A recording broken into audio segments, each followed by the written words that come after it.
When President Museveni appointed Girma acting chief executive officer of Uganda Airlines in February, he inherited an airline under considerable operational pressure. By mid-February, 3 of the airline's 6 aircraft had been grounded. Both Airbus A330-800neo serving the long-haul network were out of service, leaving almost 90% of the airline's carrying capacity unavailable. Girma says the problem was not the aircraft, but the systems supporting them. He says restoring the airline required more than returning aircraft to service.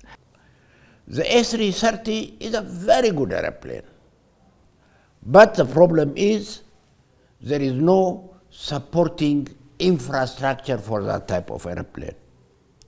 If you want to train pilots, which you have to send for simulator, you have to send them to Germany. You buy tickets, send them to Germany, the trip time, the time they stay there, it's expensive. It's expensive. You want part, you have to go to Paris to get part. You have to go to Germany to get part. It's very difficult. That approach has also shaped the airline's fleet expansion strategy. Uganda Airlines recently firmed an order with Boeing that includes 4 Boeing 737 MAX 8 aircraft, 4 Boeing 7879 Dreamliners, and 2 freighter jets. The ecosystem of Boeing in Africa is better. The airplanes are more or less the same. I'm not saying the 787 is better than the A330, no. They are more or less the same type of airplanes. But the ecosystem that supports an airline operation, if you want simulator on a 737, you can go to Nairobi and go on the flight, fly the simulator, and come back in the evening. Very close.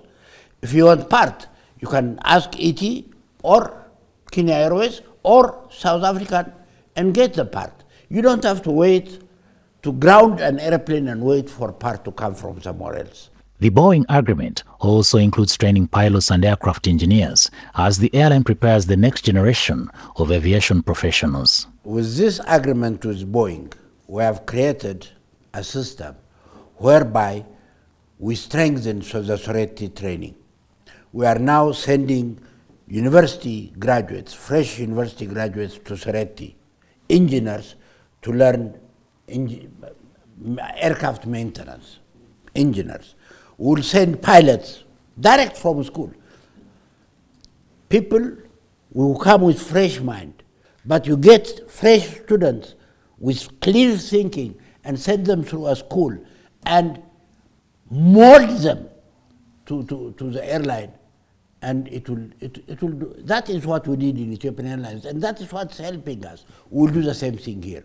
We will support Soretti to grow as aviation training school.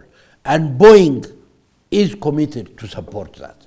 After more than 60 years in aviation, including leading Ethiopian Airlines and advising several African carriers, Wake says Uganda has the passenger demand, cargo potential, and skilled workforce needed to build a competitive national airline.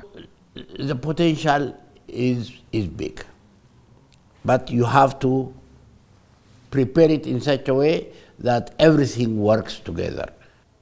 You can buy the airplane at any time if you have the money. But you have to have the right people to run it, to be able to make it a good airline. Wake also informed us that the search for a substantive chief executive officer for Uganda Airlines is progressing, with a shortlist of candidates expected to be submitted to the Uganda Airlines board soon. Ssenono, UBC News.